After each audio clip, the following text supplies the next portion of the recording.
Assalamu alaikum wa rahmatullahi wa barakatuh. Bismillahirrahmanirrahim. En el nombre de Allah, el misericordioso, el todo misericordioso, el Rahim, que es quien manifiesta y muestra su misericordia a la creación. Y Allahumma salli ala Muhammad sobre su familia y compañeros. Bien, hoy vamos a hablar de dos temas fundamentales. Una es la conversión de Hamza y la otra es el principio del tasawuf. Vamos primero con la conversión de Hamza. Dijimos en la otra ocasión que, en la anterior ocasión, que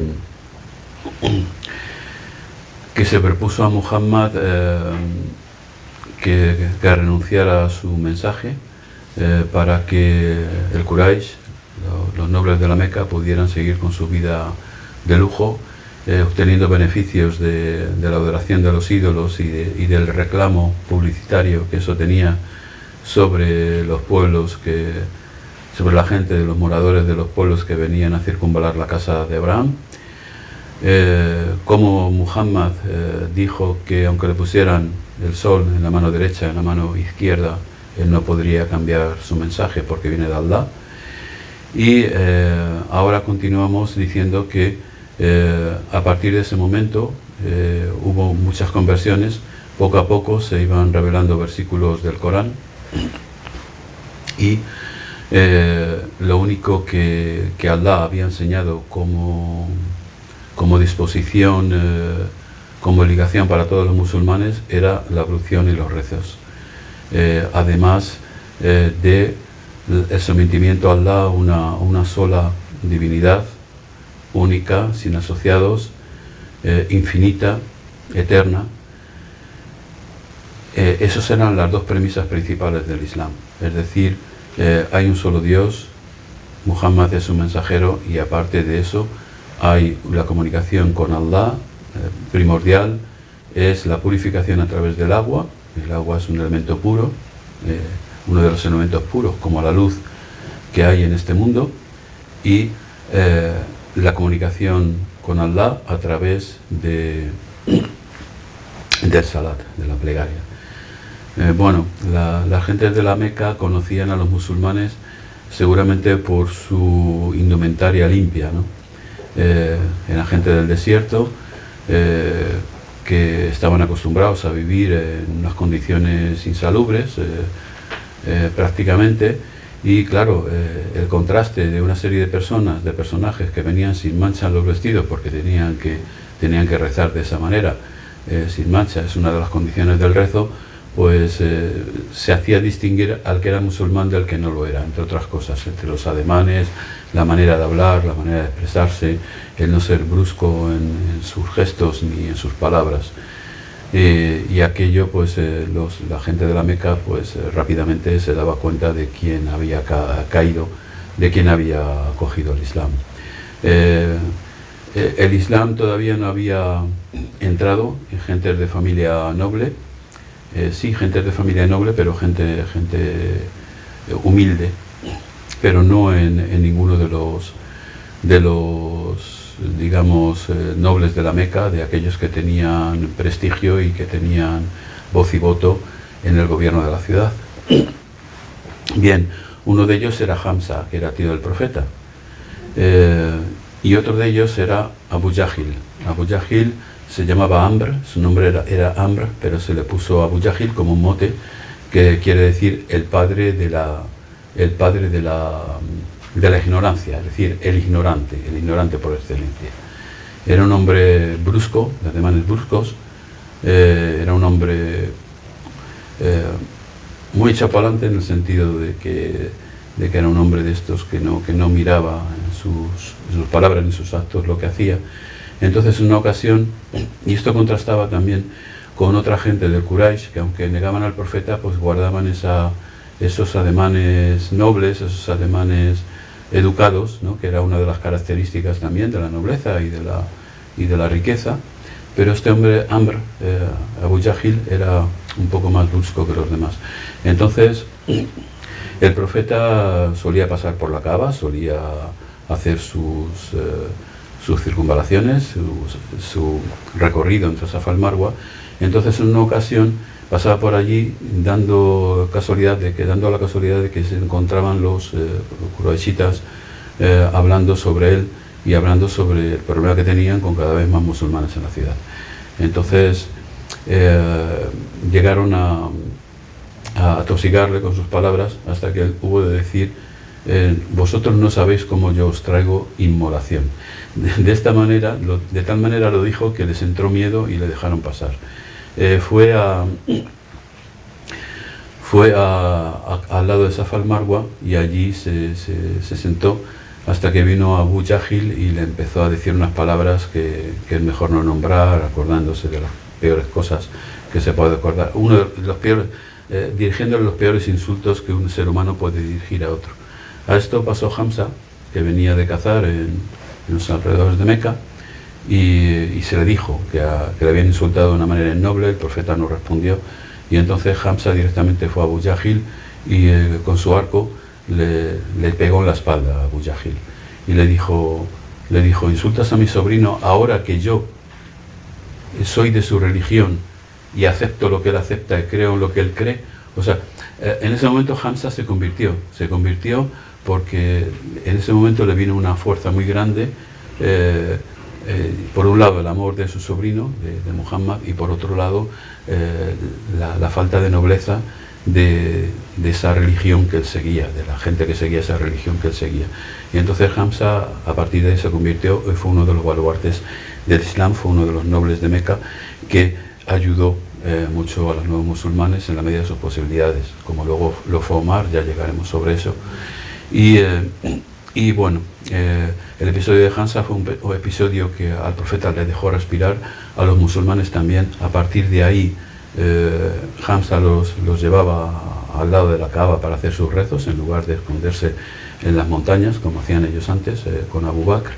Y a partir de ahí, digamos, que la vida de los musulmanes cambió, no de manera radical, pero se mejoró en Meca. Bueno, hablamos ahora del tasawuf. Mucha gente se cree que esto del tasawuf es una ciencia que se ha inventado o que ha venido después del profeta, ¿no? En absoluto. La conversión de Arqam fue el detonante de que el tasawuf se empezara a enseñar, el profeta empezara a enseñar el tasawuf. Dar al-Arqam era el lugar donde se reunían el profeta y sus compañeros y se hablaban de temas pues que no eran temas legales, evidentemente, porque no habían sido revelados las leyes de la Sharia. Todavía se podía beber vino, todavía no había sido prohibido el cerdo. Es decir, lo único que seguían los musulmanes era rezar el salat, estar limpios, comportarse bien, no mentir y creer en un solo Dios. Entonces, ¿de qué hablar? ¿Cómo podían hablar los musulmanes de preceptos legales si todavía no habían sido revelados? Era evidente que no, y era evidente que cuando iban a casa de Arqam era para repasar todas aquellas aleyas que se iban revelando en Meca, que hablaban fundamentalmente de la hostilidad que tenían los mequíes sobre el profeta y de los principios universales, es decir, del ser humano, del universo, del sol y de la luna, de los astros, etcétera, etcétera, etcétera. Estas son las primeras aleyas que se revelaron en el Corán. Y esto nos enseña una cosa, nos enseña que lo primero que se revela es lo más importante, evidentemente. Es decir, lo que hace el núcleo de la existencia humana. El núcleo de la existencia humana es el universo. Nosotros formamos parte del universo, somos una parte muy beneficiada del universo, somos la mejor creación del universo. Alá tiene muchísimos mundos, tiene muchísimos universos, pero lo mejor ha sido el ser humano, la mejor creación suya, la más noble, la que más se acerca a él. Por eso dice el Corán: nos estamos más cerca de vosotros mismos que vuestra vena yugular. Es decir, más cerca de nuestra vena yugular no hay nada. Es decir, Alá está más cerca de nosotros mismos que nosotros lo estamos de nosotros mismos. Es decir, esto tiene un gran significado. Esto es una palabra que tiene un universo de significados profundos que ahora no vamos a decir aquí, pero sí decimos que, bueno, Dar al-Arqam, aparte de que se recitaban las aleyas del Corán que habían sido recién reveladas, aparte de eso también, en Dar al-Arqam se hablaba de la trascendencia de este Corán, de la trascendencia de esta religión y de esta profecía.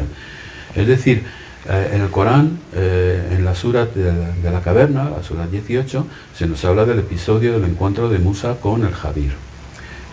Musa, que habiendo sido preguntado por Allah quién era el más sabio del universo, Musa había dicho que era él porque era su profeta. En realidad Musa era un hombre humilde, pero lo había dicho así porque él creía que era así, es decir, le había hecho su profeta, y si era profeta tenía que ser el más sabio, evidentemente, pero sin embargo había otro más sabio que él, y entonces Allah, Musa viajó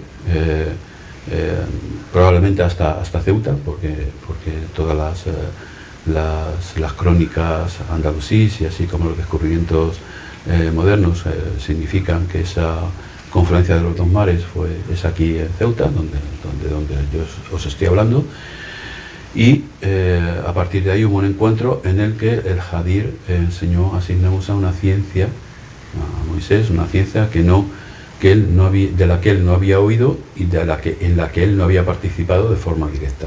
Entonces, esto es el tasawuf, es decir, lo que antes Allah daba a personas, que como dice el Corán, de este Jadir, uno a quien le habíamos concedido nuestra ciencia, en el Islam se hizo institución, se hizo una ciencia aparte. Es decir, el profeta decía que él había enseñado en un hadith, dice: yo os he enseñado dos ciencias reglamentadas, una que es sobre los actos, el hadith no dice exactamente eso, pero el significado del hadith es así, y otra que se guarda en el corazón.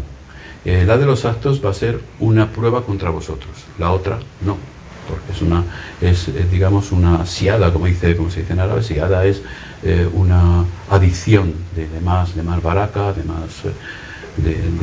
más conocimiento, de más todo, ¿no? Es decir, es algo que el ser humano supera lo básico es la sharia, lo básico es el comportamiento externo, supera lo básico y va hacia arriba, hacia los mundos intermediarios, hacia el mundo angélico. Bien, el tasawuf, la enseñanza del tasawuf comienza en Dar al-Arqam, donde el profeta se reunía con los compañeros, iba viendo cada vez más conversiones, iba viendo cada vez más gentes que participaban en esta reunión. En esta reunión pues estaban los compañeros más estrechos del profeta, como eran al principio Abu Bakr, Ali, claro, evidentemente, su primo y su familia, ¿no? Jafar, Abdullah bin Mas'ud, Abdurrahman bin Auf, Hamza, el recién incorporado Hamza, que se iba a incorporar después, Omar, Uthman, probablemente los compañeros más conocidos del profeta, Saad ibn Abu Waqqas, Said, su hijo adoptivo, que tiene una bella historia que desafortunadamente no podemos, por falta de tiempo no podemos contar aquí, y todos los compañeros que se iban sumando a esta nueva religión, incluido Bilal, que pronto se haría musulmán, a despecho de su dueño, de su maestro Umayya. Y es ahí, en esta casa, donde se hablan de los principios universales del Islam. Es ahí donde incluso hay un hadith que dice el profeta, que estaba reunido con sus compañeros, y les dijo: es que hay un extranjero entre vosotros. Evidentemente el extranjero era o el no musulmán o la persona que no participaba de ese tipo de enseñanzas. Eso ya queda un poco a estudio, ¿no? A estudio de las circunstancias en ese momento, de quiénes eran los que seguían esas palabras del profeta, y quiénes eran los que, siendo musulmanes, pues no las seguían en ese momento. Bien, entonces entonces dijo: si no hay ningún extranjero, cerrad la puerta, levantad todas las manos así y decid: la ilaha illallah, no hay más Dios que Allah. Y así estuvieron una hora hasta que al final el profeta dijo: estáis perdonados. Bueno, la ilaha illallah es el principio del tasawuf. El tasawuf es la ciencia de la unidad, es el tawhid puro, es decir, es el hacer salir de nuestro corazón todos aquellos pequeños ídolos que tenemos en el alma, que animan a nuestra alma a hacer su voluntad por encima de la voluntad divina. Entonces, y aquí ya no estamos hablando de actos que sean halal o no estamos hablando de esas consideraciones, estamos hablando de los caprichos del alma. No tienen por qué ser prohibidos ni nada, son caprichos, y la gente de conocimiento, la gente de pureza, tiene cuidado incluso de esos caprichos permitidos, para que ellos no nos separen de lo que es la verdadera voluntad de Allah, cuyo conocimiento llega paulatinamente. Bueno, por hoy es suficiente. Que Allah nos proteja a todos, que Allah os traiga la misericordia, y hasta la próxima ocasión.